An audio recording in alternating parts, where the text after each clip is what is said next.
بسم اللہ الرحمن الرحیم۔ السلام علیکم بہن بھائیو، بیٹے بیٹیوں، میں آپ کو اپنے چینل پر خوش آمدید کرتا ہوں۔ آج کی ویڈیو کا عنوان ہے خدا کا عاشق۔ تو بہن بھائی یہ ویڈیو بہت اہم ہے، بہت محنت سے آپ کے لیے بنائی گئی ہے۔ اگر آپ میرے چینل پر نئے ہیں پہلے چینل کو سبسکرائب کر دیں اور بیل کو دبا کر آل پر کلک کر دیں تاکہ میری آنے والی اچھی ویڈیوز آپ کو ملتی رہیں۔ تو چلو دیکھتے ہیں اس ویڈیو میں کہ خدا کا عاشق کون ہے۔ حضرت سیدنا ذوالنون مصری رحمۃ اللہ فرماتے ہیں، میں نے ایک کمزور زرد رنگ اور دبلی ٹانگوں والا نوجوان دیکھا جو زیادہ راہ اور پانی کے بغیر سفر کر رہا تھا۔ زیادہ راہ ہوتا ہے کھانے پینے کی، سفر کے لیے چیزیں جو ساتھ رکھتے ہیں، کھانے پینے کی یا کچھ اور چیز، بستر وغیرہ، کپڑا وغیرہ استعمال کرنے کے لیے، اس سے زیادہ راہ کہتے ہیں۔ نہ ہی اس نے جوتے پہن رکھے تھے، یعنی زیادہ راہ کو ساتھ نہیں لیا، اور نہ ہی جوتے بھی پہنے نہیں تھے اس نے۔ میں نے اسے سلام کیا اور پوچھا کیا بات ہے، میں تمہیں اس حال میں دیکھ رہا ہوں، تو وہ رونے لگ گیا۔ پھر اس نے چند اشعار پڑھے جن کا مفہوم کچھ اس طرح ہے کہ میرے دل میں جو موجود تھا اس سے میرا بدن پگھل گیا، اور میرے بدن میں جو کچھ تھا اس سے میرا دل پگھل گیا۔ اب چاہو تو میری رسی کاٹ دو اور چاہو تو جوڑ دو، میری نظر میں تمہاری طرف سے ہر عمل اچھا ہے۔ لوگوں کا مجھے دیوانہ کہنا صحیح تو ہے، مگر وہ نہیں جانتے کہ میں کس کی محبت میں دیوانہ ہوں۔ حضرت سیدنا ذوالنون مصری علیہ رحمہ فرماتے ہیں، پھر میں نہ جان سکا کہ وہ نوجوان کہاں گیا، یعنی غائب ہو گیا۔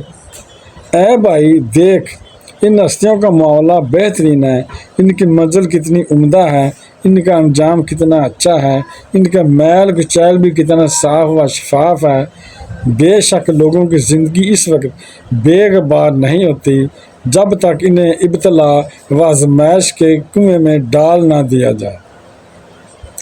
ان کے دل غربت و افلاس میں مطمئن دکھائی دیتے ہیں اور یہ لمبی امیدیں نہیں رکھتے، اور انہیں بروز قیامت تمام مخلوق کے سامنے شوق دیدار الہی کے بازار میں پکارا جائے گا، کیا تم آزمائش میں صبر کرتے ہو؟ تو یہ جواب دیں گے جی ہاں۔ پھر اللہ تعالیٰ انہیں توفیق کی پاکیزہ شراب کے جام پلائے گا جن پر تصدیق کی مہر لگی ہوگی۔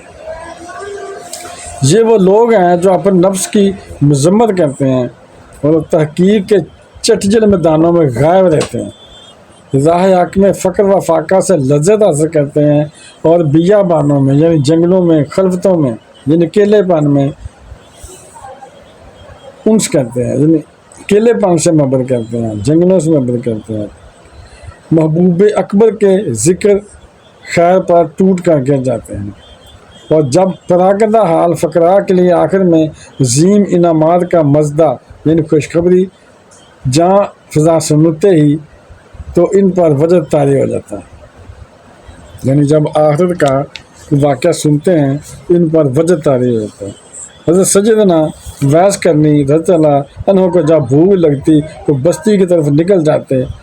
ایک دن آپ رضی اللہ عنہ تشریف لائے، ایک کتا بھونکنے لگا۔